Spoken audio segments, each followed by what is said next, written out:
Okay. चलिए आज आज लास्ट टाइम आपने बायोकेमिस्ट्री का इंट्रोडक्शन और अब आगे आ जाए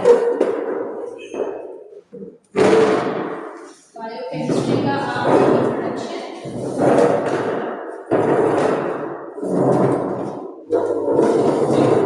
मेजर टॉपिक कार्बोहाइड्रेट्स आपने कवर किया था। अब कार्बोहाइड्रेट्स से रिलेटेड जो एमसीक्यूज हैं वो एमसीक्यूज जो क्वेश्चन है उसमें गिवन है और उसके मुताबिक मेरा ख्याल है हमने जो इंट्रोडक्शन था वो कहाँ तक हमने कवर कर लिया था।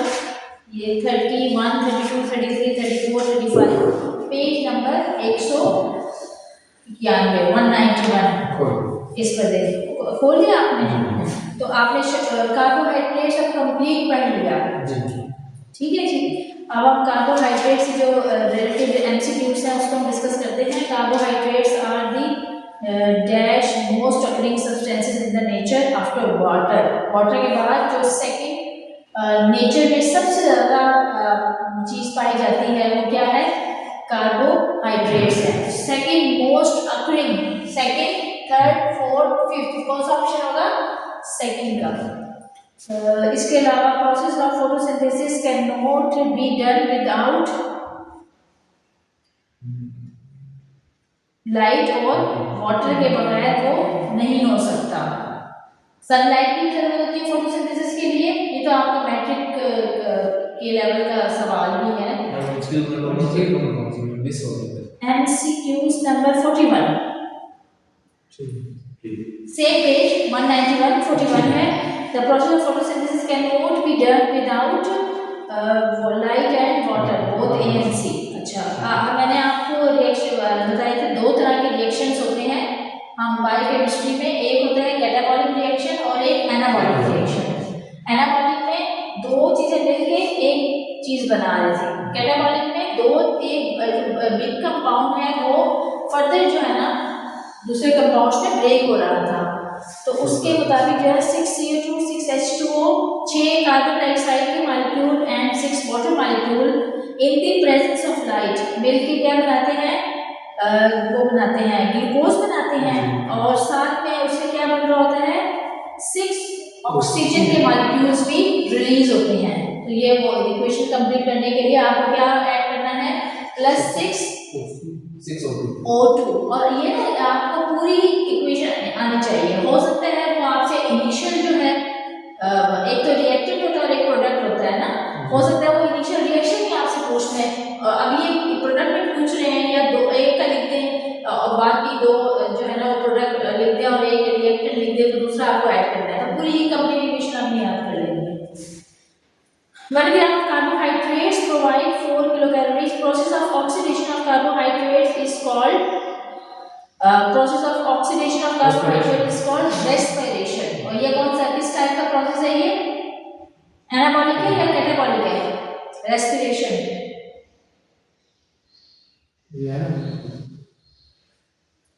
हाँ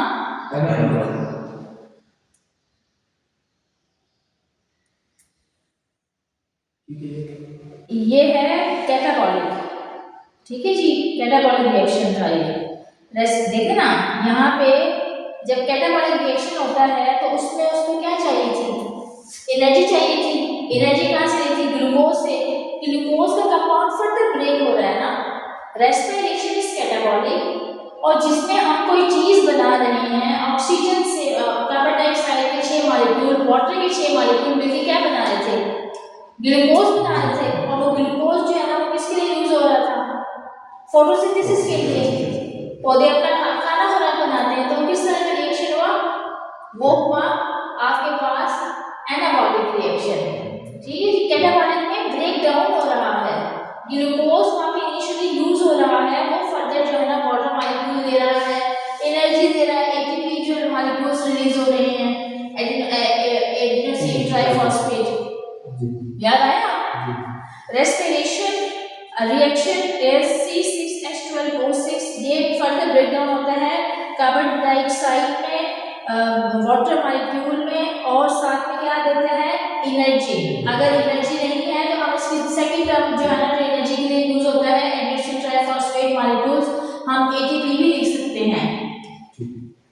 वो भी एनर्जी के ही सोर्स होते हैं। Simple sugars are absorb directly into the blood stream by the small intestine. 47 compounds or complex sugars are not absorbed directly into the blood, first converted into monosaccharides। आपने पढ़ा था monosaccharide, disaccharide, oligosaccharides and the polysaccharides।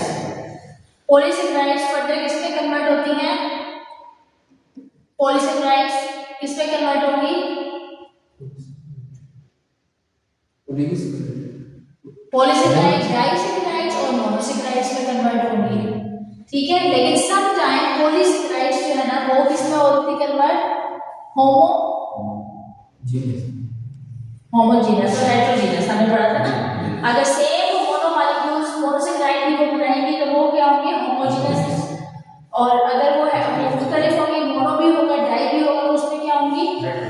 Heterogeneous. अब recall हो रहा है lecture? ये आप मेरे ख्याल से हमने उस लेक्चर की वीडियो भी वो की हुई है अपलोड, तो आप एक दफ़ा उसको सुनिएगा, यहाँ से पढ़ेंगे और ये एमसीक्यूज कर ले तो आपका बस तैयारी है, ये आपका कवर हो जाएगा। Glucose store in the muscles and liver in the form of glycogen. Glucose जो हमारी बॉडी में स्टोर हो जाता है, सारे का सारा तो उसका एनर्जी के लिए इस्तेमाल नहीं होता। आप हर वक्त तो खाना नहीं खाते, आपने एक वक्त खाना खाया उसके बाद आपने उसको यूटिलाइज कर रहे हैं, आपको काम करने के लिए कुछ एनर्जी दरकार है, तो वो एनर्जी कहाँ से फिर आ रही होती है? क्योंकि ग्लूकोज आपकी लिवर में और मसल्स में किसकी सूरत में जमा होता है? ग्लाइकोजन की सूरत में, तो वहाँ से वो हमें एनर्जी दे रहा होता है। Energy supplied by carbohydrates to the body is carbohydrate, ये एक एमसीक्यूज 49 वाला। Carbohydrates are utilised by the body for the production of energy. आपको ये एनर्जी देता है। Energy supplied by carbohydrates to the body is 50 to 80%। अच्छा, ये तो बहुत सारे एमसीक्यूज हैं, जल्दी कवर करते हैं फिर। The effects of carbohydrates on calcium absorption. क्या करता है कार्बोहाइड्रेट्स के? आपने बेनिफिट्स में पढ़ा था, carbohydrates also help in absorption of calcium. तो वो किसको एनहांस करता है? Effect of carbohydrates on calcium absorption also increases. The effects of carbohydrates on bodies cholesterol level is decreases. क्यों डिक्रीज कर रहा है कार्बोहाइड्रेट? कार्बोहाइड्रेट इस तरह से डिक्रीज कर रहा है कि जो आपकी बॉडी में शुगर वो फैट होती है, फैट ही अल्टीमेट जो है ना एक प्रोसेस है ग्लूकोनियोजेनेसिस, उसमें क्या होता है? फैट ब्रेक डाउन होकर किस में कन्वर्ट होती है? ग्लूकोज में कन्वर्ट होती है। तो अगर आपका जो ये है कार्बोहाइड्रेट जो है वो क्या करते हैं? कोलेस्ट्रॉल भी कम करने का जरिया बनते हैं। उसकी वजह ये है कि जो फैट है बॉडी में वो भी किस में कन्वर्ट हो रहा है? ग्लूकोज में। जब आप बाहर से इंटेक जो है कार्बोहाइड्रेट का कम कर रहे हैं, आपको मीठे की तलब हो रही है, आपने फिलहाल सब्र कर लिया 2 घंटे 3 घंटे 4 घंटे 6 घंटे या 8 घंटे से आप रोजे में फास्टिंग के साथ होते हैं, तो उसमें भी क्या होता है? जो फैट आपकी बॉडी में जमा होती है वो किस में कन्वर्ट हो रही होती है? फैट। अल्टीमेट वो भी एनर्जी के टाइम पर जब आपको एनर्जी दरकार है, आपने खाना नहीं खाया हुआ, आपकी बॉडी को तो एनर्जी की जरूरत है, आपके बहुत सारे प्रोसेसेस जो है वो कंटिन्यू है, सिस्टमिक प्रोसेस आपकी बॉडी में, उस वक्त वो फैट जो है कन्वर्ट होती है किसमें? ग्लूकोज में। अगर वो फैट ग्लूकोज में कन्वर्ट ना हो तो आपकी बॉडी में फैट इंक्रीज होगा या डिक्रीज होगा? इसका मेकेनिज्म क्या होगा? अगर फैट जो है ग्लूकोज में कन्वर्ट नहीं हो रही तो फिर क्या होगा? बॉडी में फैट जो है वो जमा होती रहेगी। इसीलिए कहा जाता है ना कि जो पहली साइन है ग्लूकोज होने वो शुगर होने की, वो क्या है कि आप का जो वो फिजिकल अपीयरेंस है ना आपकी बॉडी में, फैट एक्यूमुलेशन जहाँ भी ज़्यादा होती है, एब्डोमेन को फैट जो है ना वो ज़्यादा होती है, और आपका टमी जो है ना वो, जैसे आप देखो टमी जो है ना वो बढ़ना शुरू हो गया है, वो भी एक साइन होती है कि शुगर हो सकता है या आपका जो कोलेस्ट्रॉल लेवल है वो डिस्टर्ब जा रहे हैं, तो वो भी इस चीज़ की अलामत होती है। इसलिए वहाँ पर जो आपका फैट है को यूटिलाइज कर लिया आपने, वो ग्लूकोज में कन्वर्ट हुआ, तो आपका जो बॉडी का फैट है वो कम करेगा। ये समझ आ रही है? क्लियर है? ये एमसीक्यूज, हाँ एमसीक्यूज बायोकेमिस्ट्री का पेज नंबर 192 ओपन करिए, और जो पिछले वाले हैं वो आप देख लीजिएगा। 192 आप जहाँ से हम कंटिन्यू है यहाँ से हम स्टार्ट कर लें। अच्छा, which molecule of carbohydrates are more sweet? Monosaccharides जो है ना वो ज्यादा स्वीट होते हैं, और लेस, ज्यादा स्वीट, जितना ज्यादा स्वीट होगा उतना उसका मॉलिक्यूलर मास क्या होगा? कम होगा, ज्यादा होगा? कम होगा, लो मास होगा। जितना ज्यादा स्वीट है उतना उसका लो मास है। Simple sugar which can not be further hydrolysis is called, कौन सी शुगर जो है वो फर्दर हाइड्रोलाइज नहीं हो सकती? हाइड्रोलिसिस का मतलब क्या है? हाइड्रोलाइज्ड या हाइड्रोलिसिस, ये दोनों टर्म इंटरचेंजेबली यूज हो रही है ना, आपने कंफ्यूज नहीं होना। हाइड्रोलाइज्ड या हाइड्रोलिसिस, जो मोनोसेकेराइड्स है वो फर्दर हाइड्रोलिसिस उसकी नहीं की जा सकती, फर्दर हाइड्रोलाइज नहीं की जा सकती, फर्दर ब्रेक डाउन नहीं की जा सकती। डाइसेकेराइड्स, पॉलीसेकेराइड्स जो है वो किसमें, वो क्या हो सकती हैं? सिंपलर शुगर में कन्वर्ट हो सकती हैं। नेक्स्ट है आपके पास इंपेरिकल फार्मूला ऑफ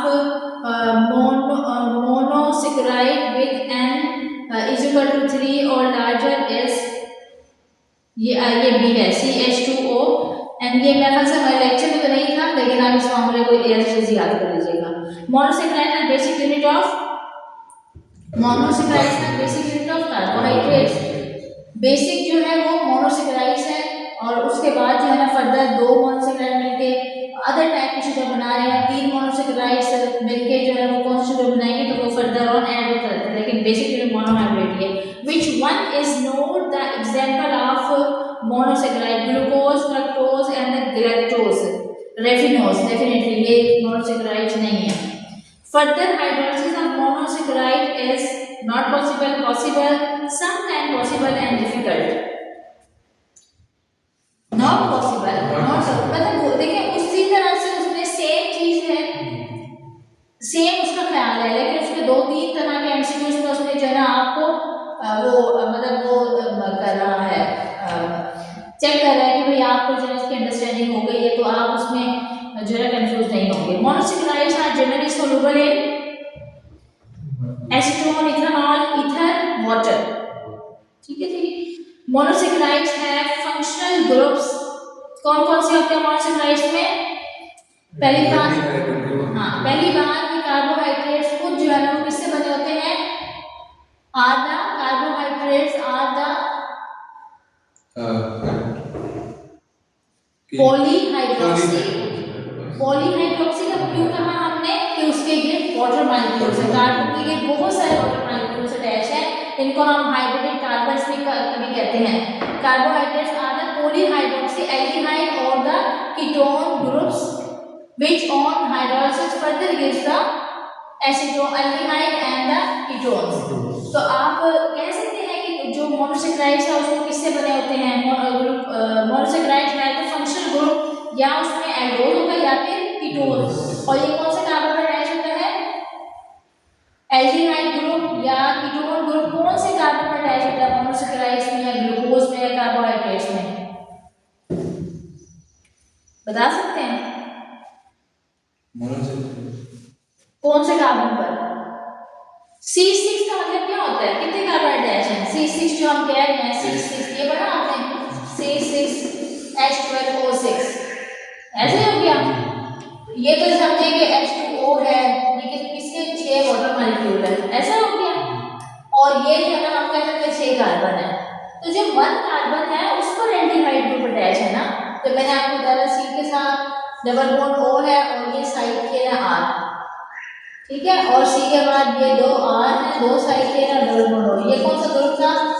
कीटोन, और ये कौन सा था? एल्डिहाइड। तो ये जो C1 है कार्बन 1 पर अटैच होता है हमेशा, इसके बाद फर्दर ऑन नीचे जा रहे हैं C2 C3। अब समझ आ गई? तो glucose monosaccharides have functional groups both A and C. Glucose is the example of aldose sugar or ketose sugar, alkylose or oligosaccharides. Glucose जो है ना वो कौन सी है? Glucose and galactose are the example of aldose sugar. Aldose sugar क्यों कह रहे हैं हम? क्योंकि उसके जो कार्बन 1 है उस पर कौन सा ग्रुप अटैच है? एल्डिहाइड। क्लियर है यहाँ तक? सेकंड जो है fructose is the example of, देखिए ना, glucose and galactose for the remember, glucose and galactose same जी है ना, ग्लूकोज एंड गैलेक्टोज। तो इसमें कौन सा? एल्डिहाइड है। और जो फ्रक्टोज है वो कौन सा है? कीटोन, उस पे कीटोन ग्रुप अटैच है। The two joined monosaccharides are called oligosaccharide, polysaccharide, disaccharides and the pentose sugar। अगर दो मोनोसैकेराइड यूनिट्स जो है ना आपस में कंबाइन हो जाए तो वो क्या बनाएंगे? डाइसैकराइड। और किससे कंबाइन होती हैं? वो कौन से बॉन्ड से कंबाइन होती हैं?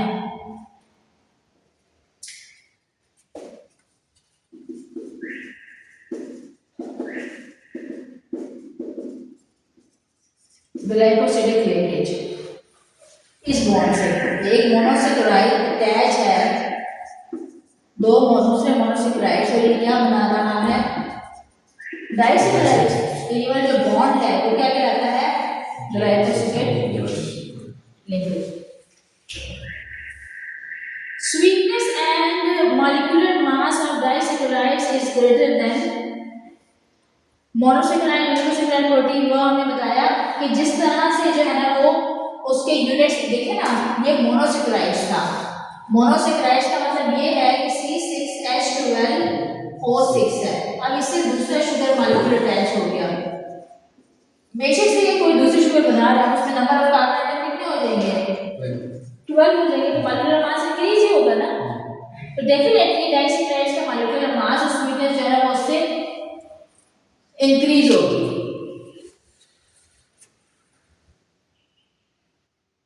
If all the sugar molecules in disaccharides are same, called as the, अगर डाइसैकराइड्स में दो शुगर मॉलिक्यूल सेम होंगे अटैच, तो हम क्या कहेंगे? होमोजेनस होमो डाइसैकराइड्स।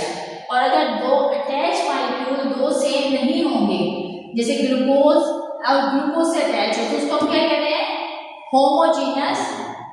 ग्लूकोज से ग्लूकोज अटैच है, उसको हम क्या कह रहे हैं? होमोजेनस डाइसैकराइड्स। और अगर ग्लूकोज से फ्रक्टोज अटैच है तो उसको हम क्या कहेंगे? Heterogeneous डाइसैकराइड्स। Which one is not the example of homogeneous disaccharide? Sucrose, lactose, none of these cellulose. Definitely cellulose. Which one? किसी example of cellulose? ओलिगोसैकेराइड्स है या पॉलीसैकेराइड्स है?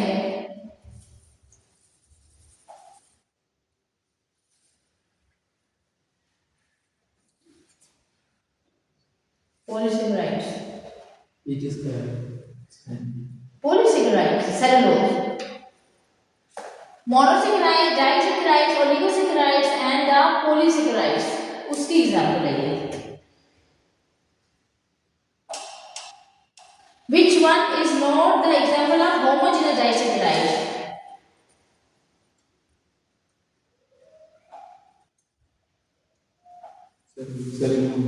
Cellulose है ना। Which one is the example of heterogeneous disaccharides?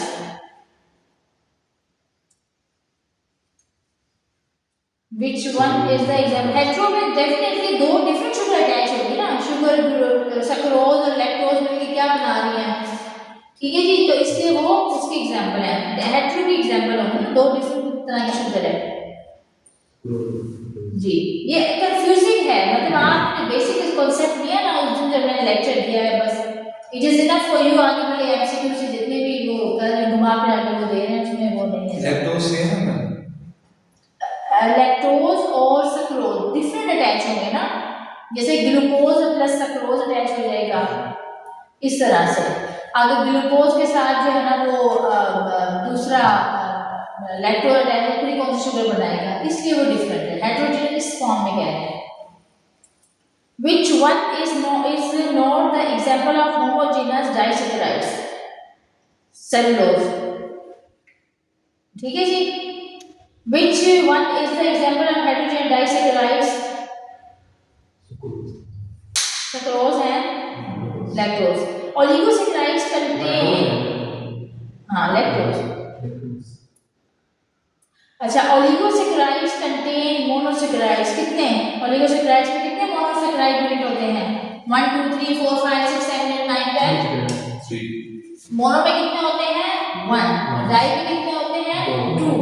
Oligo में 3 to 10, poly में मोर than 10। Raffinose is composed of glucose, fructose and galactose। ये तो हट के है ना, ये एक्सेप्शनल एमसीक्यूज है, ये आपने कर लेना है अपने तौर पे इसको। अच्छा, polysaccharides are composed of dash number of simple sugar molecules. बताया मैंने आपको, सिंपल क्लासिफाइड है more than 10। Polysaccharides have taste, sweet, bitter, salty and tasteless। जितना शुगर जो है ना वो इंक्रीज होती है, जितने मॉलिक्यूल्स जो है शुगर के ऐड अप हो रहे होते हैं, जितना मॉलिक्यूलर वेट इंक्रीज हो रहा होता है, उतना ही उसकी स्वीटनेस क्या होती है? कम होती है, ज्यादा होती है? कम हो रही है। हाँ जी, मॉलिक्यूलर मास बढ़ रहा है लेकिन स्वीटनेस क्या हो रही है उसकी? कम हो रही है। इसलिए जो है ना पॉलीसैकेराइड्स जो है वो क्या हो जाते हैं? फिर टेस्टलेस हो जाते हैं। हाइड्रोलिसिस ऑफ पॉलीसैकेराइड्स गिव क्या देगा? पॉलीसैकेराइड्स जो है किसमें कन्वर्ट हो सकते हैं? ओलिगोसैकेराइड्स में भी कन्वर्ट हो सकते हैं, मोनोसैकेराइड्स में भी और डाइसैकेराइड्स में भी कन्वर्ट हो सकते हैं। Hydraulic polysaccharides have tasteless polysaccharides are optically not active। Polysaccharides serve as a store of fuels in the cell। Polysaccharides serve as a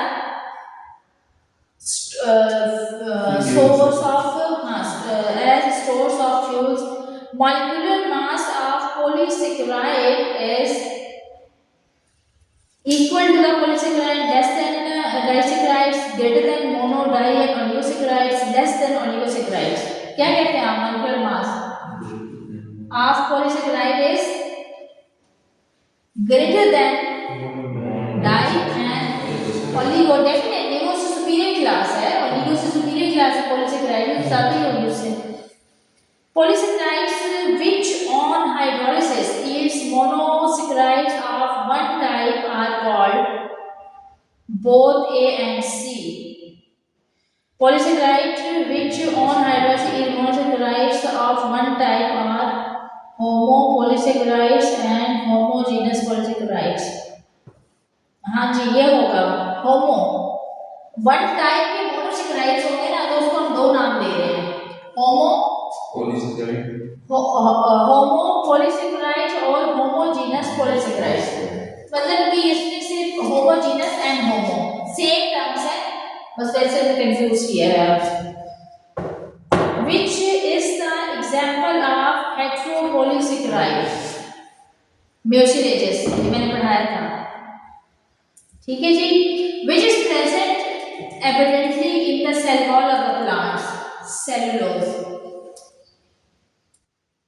Which is stored food material in plant grains? Starch। Which one is stored in animal muscles and the liver?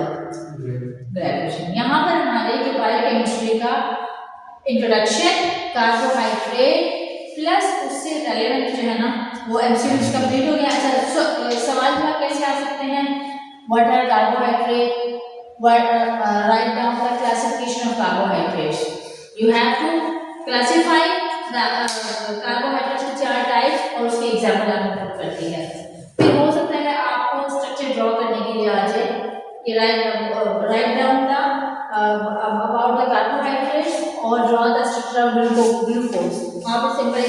Chain जो structure है straight chain वाला वो आपने draw कर दिया। इसके अलावा further जो है ना मोनोसेक्राइड्स में अगर वो है टाइप्स हैं, पॉली की टाइप्स हैं, डाई की वो है, तो वो आपने बस याद कर लें। बट ये कोई इतना वो नहीं है, माशाल्लाह से आसान टॉपिक है, बस आपको जो है ना वो लर्निंग करनी है इसकी। यहाँ पे हमारा ये वाला एमसीक्यूज और उसका जो टॉपिक है वो कंप्लीट हो गया है। ये ऑफ कर